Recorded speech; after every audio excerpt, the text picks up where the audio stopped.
everyone. Today I wanted to talk a bit about my journey thus far.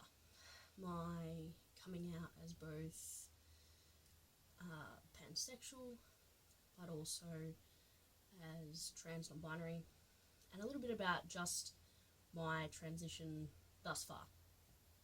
Just to give a bit of perspective about where I'm coming from, just so that I guess that future videos make a little bit more sense. So sexuality wise, I now identify as pansexual. That wasn't always so. At one stage I was proudly saying that I was bisexual. But yeah, back to the start. I am a Christian. When I was in my mid-teens, or about 14, I joined a pretty conservative Baptist church. At the time I didn't know it was conservative. Prior to that, I'd grown up in an Anglican church, again quite conservative. I guess I'd always kind of had this underlying feeling towards, I guess, the same sex and the opposite sex. I just didn't know that's how it would be defined or what it was. I just knew that it was something that I shouldn't talk about because I didn't feel like it was a normal thing. When I joined this youth group at the Baptist church when I was 14, I wasn't really thinking too much about my sexuality or anything like that. I was pretty sure that I'd end up with some guy. As I hit late high school, year 10, so at that stage I was 15-ish, turning 16, I identified that these feelings that I was having were actually attractions to women, and that freaked me out a little bit because I knew that within Christianity, and I do this for a reason, you'll understand a bit later on, Christianity wouldn't accept that. There were gay people and there were Christian people. And I knew that a lot of Christians, well, I thought all Christians thought that it was sinful to be attracted to the same sex. So long story short, I ended up confiding in a friend, a mentor, someone who was like an older sister to me at the time, and I was told that it was just a temptation, that I was still attracted to guys, that this attraction was sinful and that it could be overcome through prayer and self-control, and that God could fix me. Now, I was lucky in the sense that this person, who I still have a friendship with, who I still care about very much, isn't the kind of person to go overboard, because I guess I know a lot of people who have told me experiences of coming out to their loved ones in their church congregation, and they've actually tried to excise evil spirits from them. This was not my story. The approach that was taken within my church, path I was told to take, was to resist any thoughts about women, any thoughts that I had, any dreams that I had, anything like that.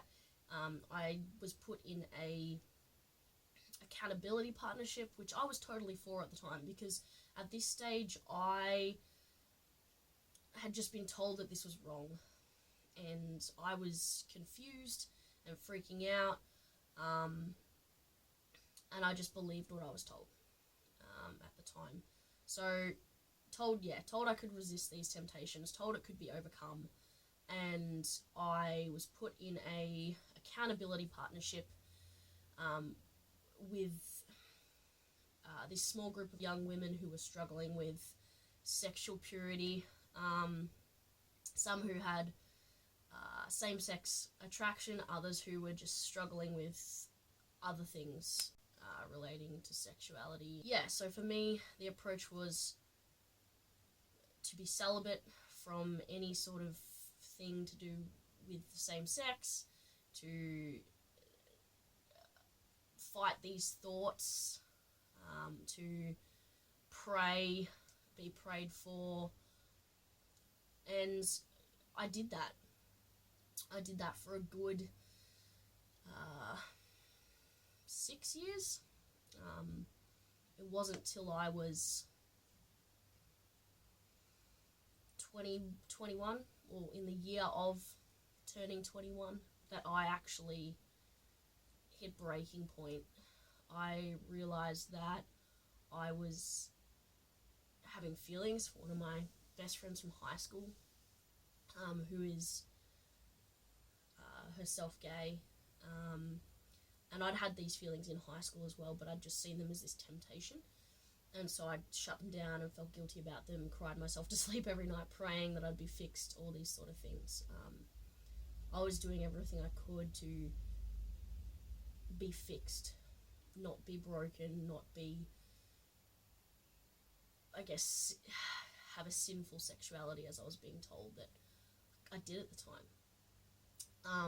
Anyway, I had these feelings for my best friend in high school, and I just kind of thought they were a temptation and pushed them away. As I hit the year of turning 21, I was doing internship at the same conservative Baptist church. I was involved in lots of areas of ministry to do with youth. I just started studying at a higher education provider that has a Christian backbone, non-denominational, so you've got your conservative people there and quite your liberal people, so it was good in that sense. But that's the setting for when I began to work through all of this stuff and realize that I was actually had fallen for one of my best friends, and I couldn't deny these feelings anymore, and I couldn't sit there and hear the church condemn my friends. It was just too much for me, and I was angry. I wasn't seeing Christians show God's love. All I was seeing was judgment and hate, and I hadn't been allowed to question whether what I'd been told about same-sex attraction was true. I could question anything else within what I'd been told was correct theology, but this. It was because as soon as you started questioning this, you'd already started sinning. One evening after being at the church for the whole day for my internship, I just lost it. I ended up going to this friend's house, this same friend who I'm still quite close with, I spoke about earlier, and I, for a good 3 hours, yelled and cried and hurt and just said everything I was feeling. And she turned around to me and said, "You need answers, Tiggs." That's my nickname. And you can't keep waiting for them to come to you. You need to chase after them. And that was the first time anyone had given me permission to question this stuff. And so I grabbed hold of that, and I went and I researched everything I could, and all the views, why Christians thought it was wrong. I looked at all the verses. I found the camp of the Christians who say you have to remain celibate, you're gay or bisexual or whatever, and therefore you have to remain celibate because it's not okay to be in a same-sex relationship. And then there was the other camp that said it's okay, it's all right. The Bible actually doesn't condemn loving same-sex relationships. Anyway, after a lot of prayer, a lot of agonizing, I came to the point on New Year's Eve that year of just being like, I'm attracted to women. I'm attracted to women, and I'm attracted to men, and I'm okay with that. And that was the beginning of my journey of working through my sexuality. I hated the term bisexual at first because it has so much negative connotation linked to it. There's a lot of biphobia, and I experienced that in both I guess, the secular community as well as within the gay community. Now I sit here saying I'm pansexual because I realised that I could actually date anyone as long as I love them. It doesn't matter to me, gender doesn't matter. I'm currently in a fantastic relationship with a lovely lady, so I'm quite privileged in that, but yeah, I'm pansexual. In regards to my gender, that's taken me a lot longer to even approach. It wasn't until about a year and a bit ago that I actually even said to someone that my gender identity was something that I wasn't sure of. Before that, I'd kind of touched on it a little bit with people, but I was scared to approach it because it's so... It feels more personal than my sexuality, and I know that's not the best English to use for that because, you know, my sexuality is so important and an integral part of who I am, but gender, that's the only words I can think of it. It feels so much more part of me, I guess. So I was sitting in the car with my girlfriend, who I hadn't been going out for very long, and we were having a discussion about the transgender community and just some of the stuff they were going through at the moment, and how we could maybe try and understand that better and be there for that community. And I had this moment of saying, oh, you know, most of the time I'm like, yeah, I'm a woman. And then some days I'm like, am I? And that was the beginning of me working through this. I eventually got to the point of being like, okay, I'm not a woman. And I'm not a man. Okay, so what does that mean? And I did a whole lot of research, and I got comfortable with identifying as genderqueer. I didn't want to say I was trans, because although I, in my head, knew that genderqueer fell under that trans community, I was still scared to say it because it's going to sound stupid, but I didn't feel trans enough. I had this fear because I didn't want to say I was trans and then have these people within the trans community say I wasn't trans enough because I wasn't picking male or female. And that's kind of what I'd experienced with biphobia within, I guess, the lesbian community. And so that fear was sitting there. And it was like this cognitive dissonance between me knowing that I was genderqueer, fit under the trans banner, but me saying, no, I'm not trans.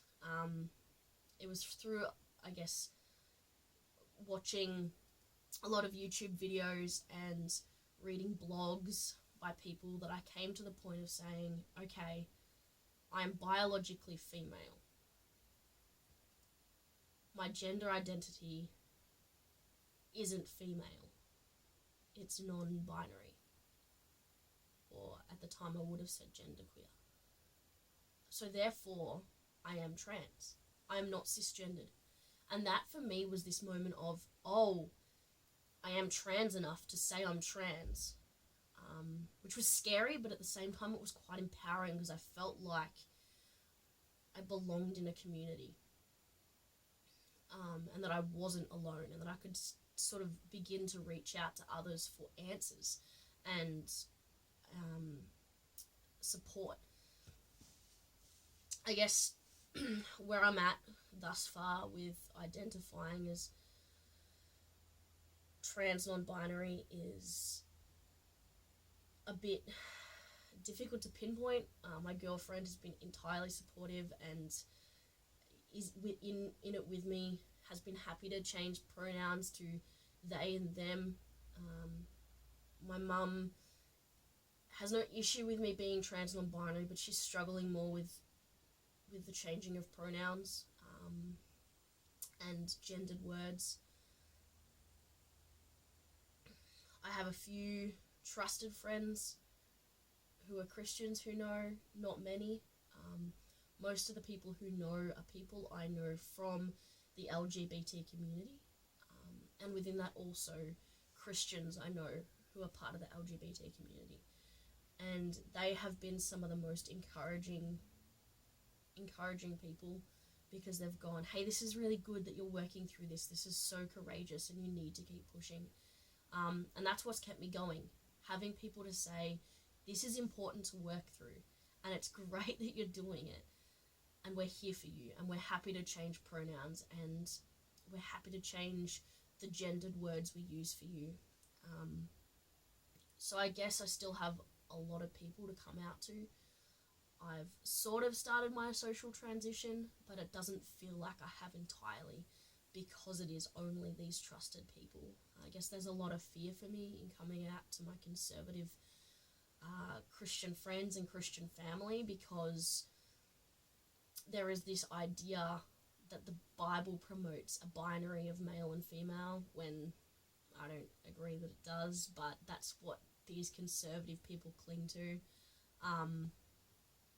And most of my family, I'm the only person they know really, really well from within the LGBT community, and I'm scared because it's not just coming out and transitioning that's going to be hard, it's the educating. You know, most people I've come out to have understood this idea of binary transgender, of female to male and male to female, and they've got that. They've sort of locked that in because there's been enough in media and enough in news, and you know, they've heard it floating around. But this idea of a gender spectrum and identifying as neither male or female and sort of sitting somewhere in the middle, which I do, is quite hard to explain sometimes, because they can't relate. They don't have that experience in life. So yeah, it's going to be an interesting journey.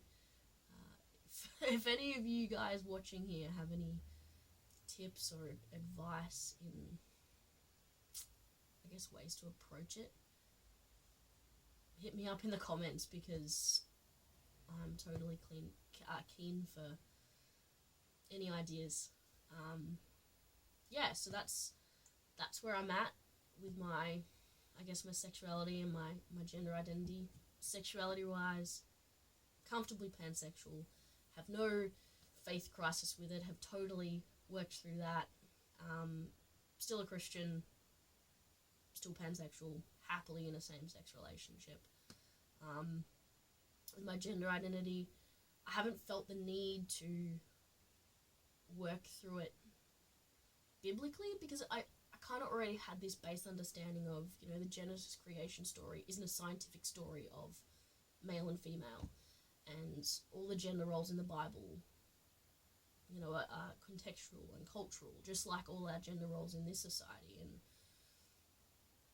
you know, and then there's that whole understanding of, you know, already knowing that it's a spectrum of sexuality, a spectrum of sex, a spectrum of gender identity, a spectrum of gender expression, has really helped me in that sense. I haven't felt this faith crisis over the fact that I'm trans. It's been more about, how do I talk about this with people who are going to have a crisis around it. Yeah, so that's where I'm at so far. Hope it all made sense.